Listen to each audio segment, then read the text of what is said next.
Okay. Call a meeting of the Middletown Police Commission to order.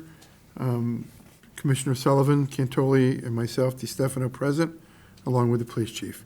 Absent are Commissioners Rodriguez and Mills. Turn it over to the chief. Good afternoon, Mayor and members of the commission.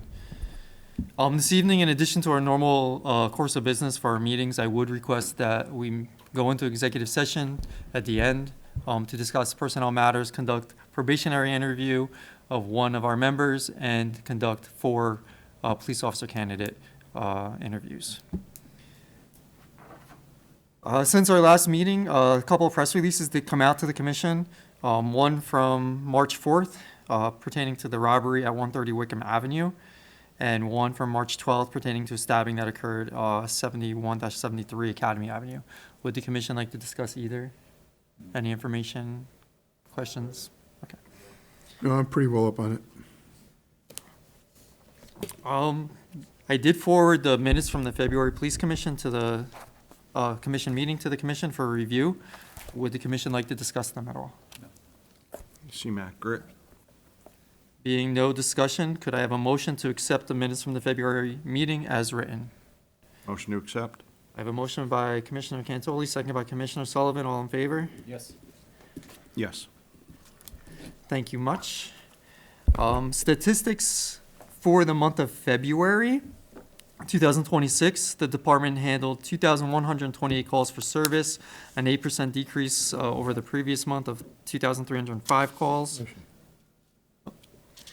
Part 1 crimes for the month of February, we investigated 23 Part 1 crimes, 8 in the violent category, 15 in the property category. That was an 8% decrease over the previous month in January, in which we handled 25 Part 1 crimes. For the month of February, we investigated 108 Part 2 crimes, which was a 25% increase from the previous month, 89 in January. Arrest for the month of February, the department made 176 arrests, which is a 4.7% increase over the previous month of 168. Traffic tickets for the month, 302 were issued, which was a slight increase of 16% over the previous month of 261. And parking summons for the month of February, 433 were issued, which was a 49% decrease in comparison to 848 in January. Just a reminder, January we had the snowstorm, so a lot of those tickets in January for the snow emergencies.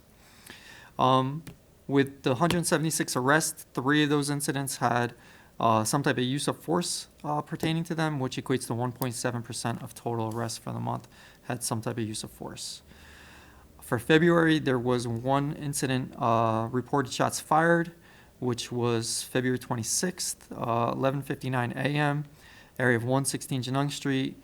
Caller said heard what believed to be shots in the area of the outside of the residence. Officers responded, unfounded, nothing to go off of, no further information. So after their assessment and investigation, it was determined to be unfounded. Would the commission like to discuss any statistics in more detail? I did forward the commission the statistical report and the Give monthly report with all the little fancy charts as well. Yes. I'll move into some of the staffing. Currently, there are 5 vacancies, 70 sworn personnel on the books right now, 75 budgeted. Out of the 70 that we currently have on the books, 1 is on maternity leave, 1 is still deployed in National Guard, 2 are in the police academy. Since our last meeting, I did have 1 of the officers return to full duty that was out on maternity leave. Officer Han has returned, had her baby. Everything's good. She's happy to be back, right back into work. She returned as of March 4th. The last meeting, the commission offered a conditional employment offer to police officer candidate Aiden Burgess. He actually took and passed both his medical and psychological evaluations, which completed his background. He actually began his career with us on March 16th, this past Monday. So far, so good. It's only been 4 days. But seems very happy. His family came for swearing in.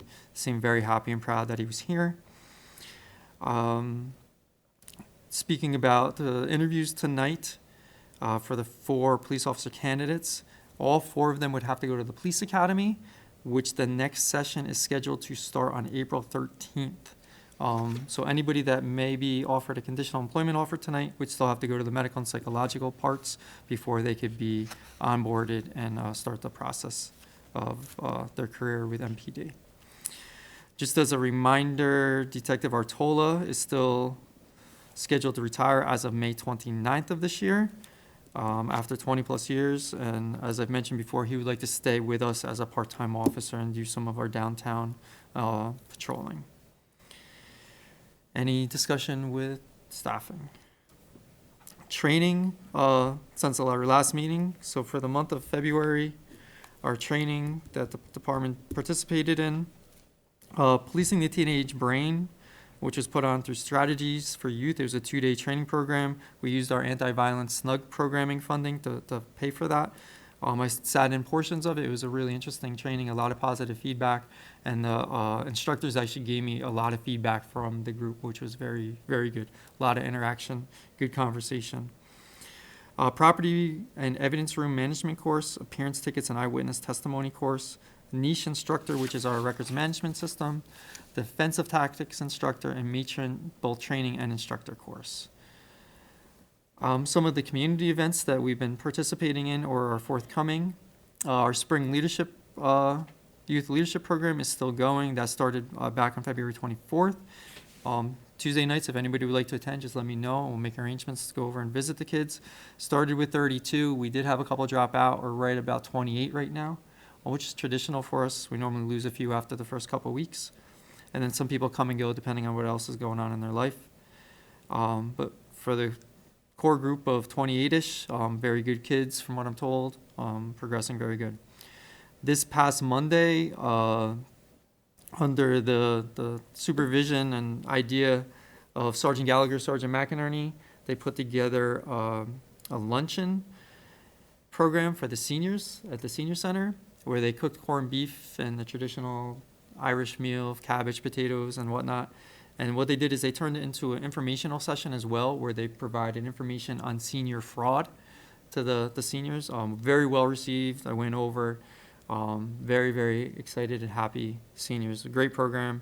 Hopefully we'll be able to do some more with them. On March 12th, we did host the police award ceremony. Great turnout. Very well received. Very nice program. We hope to continue doing that. It's an opportunity to really see and highlight some of the great work that has gone on through the year. The officers and their families really enjoy getting that recognition and having those moments to reflect.